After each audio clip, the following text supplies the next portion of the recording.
nkuko nabwiye ko kino ari ikiganiro nezerwa kuri radio Imanzi 105.1 FM.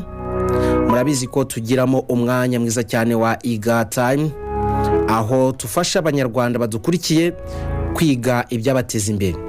Murabizi ko tugenda tugiramo isomo rigiye bitandukanye bitewe n'igihe tugezemo. Isomo rya mbere murabizi ko mu kwezi kwa 9, ukwezi kwa 9 twe turiga ibigendanye n'amadaraja, step, escalier, ingazi. Ibyo byose twabibumbiraga muri ayo magambo, ibyabafasha gutuma business uyivana ku rwego rumwe ukageza ku rundi bitewe n'amategeko n'amabwiriza, bitewe na escalier uzagenda uzamuka kugira ngo business yawe izabashe kuba yagenda neza. Ibyo nibyo twabagejeho mu kwezi kwa 9. Ukwezi kwa 9 nuko kwari guhagaze. Abantu benshi barize. Ese we byaragucitse? Ndaje nkubwire n'ibiri twize mu kwezi kwa 10, ndetse nibyo turimo kwiga mu kwezi kwa 11, nibyo tuzigira hamwe mu kwezi kwa 12. Ubundi wumve yuko ibyagucitse uzabikura he. Nta handi ho kubikura usibye kubikura kuri Home Golden White TV. Ni YouTube channel dushyiraho amasomo agiye atandukanye ashobora nayo kuba wagenda uyumva neza. Ahubwo gura agenda. Niba utaratangira bugura agenda cyangwa se agakayi kawe uzajya wandikamo muri no shuri ryawe, muri no shuri ryacu tuzajya twigira hamwe ibigendanye no kwigira hamwe ibyadufasha.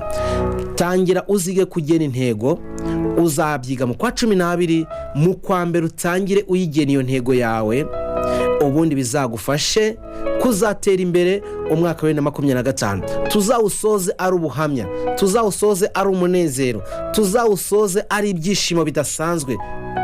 Ese niki uzaba warungukiyemo? Tuzanyira tubiganira hamwe. Kuri uno munsi rero ntago ndi butinde, turaza kuvuga gatoya kubigendanye n'ibyo tubona muri business. Muri business uno munsi ngiye kubabwira ikintu kimwe kiza cyane. Muri business hari abantu cyangwa se hari ibintu bishobora kuba byagucanga, ariko ukwiye kuba bisobanukirwa muri kano kanya. Niba ugiye gutangira business uzagena icyo bita igiciro, price. Igiciro ni ikiguzi cya product cyangwa se ikiguzi cy'icyo ufite urimo kugurisha. Ese ni gute ushyiraho icyo kiguzi? Ni gute ushyiraho icyo giciro? Ugendera kuki? Ni iki ukwiye kuba kwitondera? Ni igiki ukwiye kuba kwitondera mu gushyiraho igiciro? Mbere na mbere kugira ngo umuntu ashyire igiciro biterwa n'icyamusabye cyangwa se ibyamusabye kugira ngo abone ya product. Iyo bita cost of production. Nuvuga ngo byagusabye iki kugira ngo ubone cya kintu. Ibyo nibyo bizagufasha kuba wagena igiciro. Icyo gihe rero ni ibintu by'ingenzi cyane ukwiriye kuba wakwitondera. Impamvu ukwiriye kuba wabyitondera ni iyihe? Ni ukubera yuko nuramuka bigusabye igiciro cyo hejuru kugira ngo ugere kuri cya kintu uzagurisha, bizatuma ukigurisha ku giciro cyo hejuru, nyamara abandi bo bakigurisha ku giciro cyo hasi. Nushyira ku giciro cyo hasi usange ugiye guhomba. Ni ibintu by'ingenzi cyane rero kubanza kumenya neza icyo bizagusaba kugira ngo ubone ya product, nuko izaba ihagaze hanze, nuko bizaba bimeze hanze, nuko bizaba ari ibintu by'ingenzi cyane. Ibyo ngibyo rero ukwiye kuzarwana nabyo. Ubigenza uterera ubanza gushaka amakuru. Ese nimba ngiye gukora isabune, abandi bayikora bo ihagaza ngahe? Ibikoresho ngiye kuba nayikoresha bizaba bihagaza ngahe? Ngenzunguka angahe? Banza urebe icyo bita cost of production. Banza urebe neza nyirizina niba bitazagusaba igiciro cyejeje kugira ngo ubone cya kintu. Ibi ngibi niyo byaba atari kugikora. Ese urakirangura angahe? Ushyiraho transport yangahe kugira ngo nuramuka ugiye kugicuruza utazacuruza munsi y'icyo byagusabye kugira ngo kigeraho ugiye kukigurishiriza.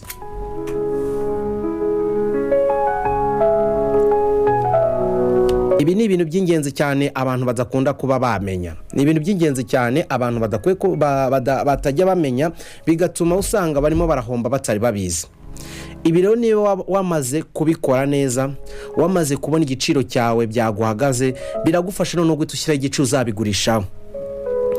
Gushyira igiciro rero uzabigurishaho bizagenda gute cyangwa se bizaterwa n'iki?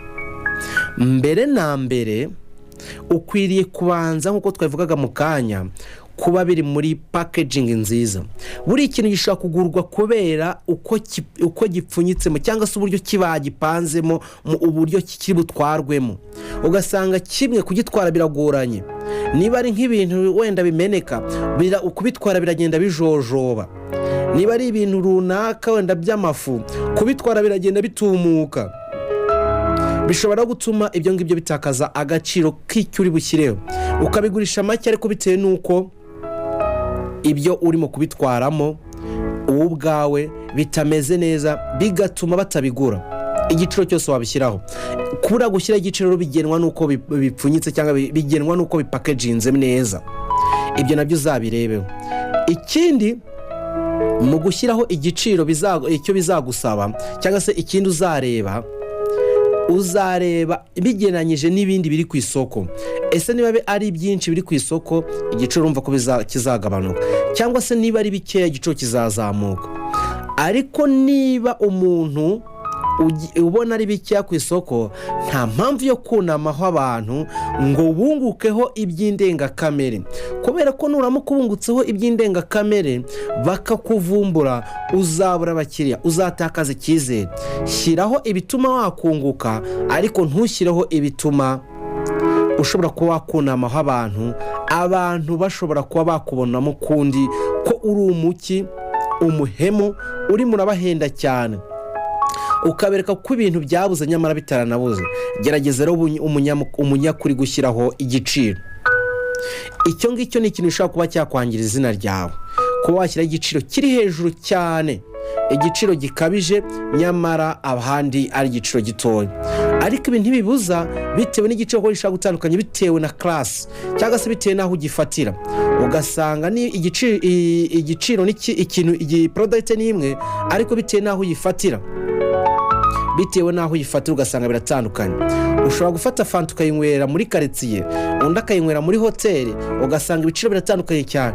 Ati sura we ntago arimo kutwunamaho, hoya hari ikindi kintu buriya yagurishije utazi.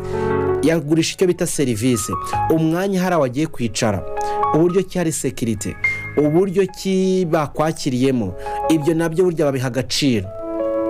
Nawe rero ushobora gushyiraho igiciro kiri hejuru bitewe na serivisi urimo gutanga, iri extra.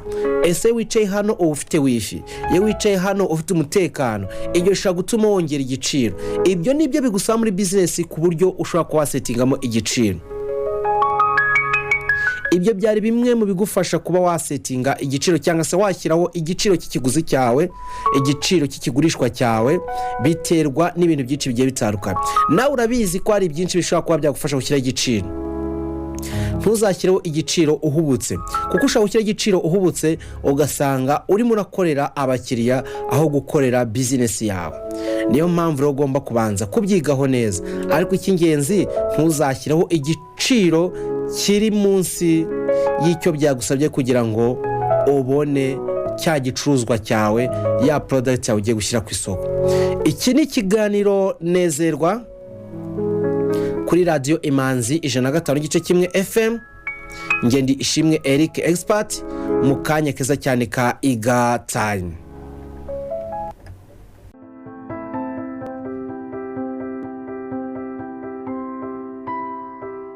Muraho neza bakunzi bacu, uyu muri kumwe na none ni Miss Adi. Twabagereye muri Home Golden White, twasanze bafite igisubizo ku bantu bafite uruhu wenda rwangijwe n'isabune zisanzwe. Twasanze bafite isabune yo koga nziza yitwa Yellow Body Soap. Iyi ni isabune yo itanga igisubizo ku bantu bafite uruhu wenda rwangize ingaruka n'isabune boga zisanzwe za gifura n'ibindi. Iyi ni isabune y'amazi idufasha kugira uruhu rwacu rugahehera neza. Isabune rero wayibona nawe ni yawe, iragukwiriye kandi irakubereye. Hamwe na Home Golden White wayihambangara kuri ya nimero iri kuri screen yawe, bakayikugezaho aho waba uri hose mu gihugu. Home Golden White ubaye igisubizo ku Banyarwanda. Use Yellow Body Soap every day. Isabune nziza, uruhu rwawe ruhehereye. Na Home Golden White hamagara 078 19 18 540.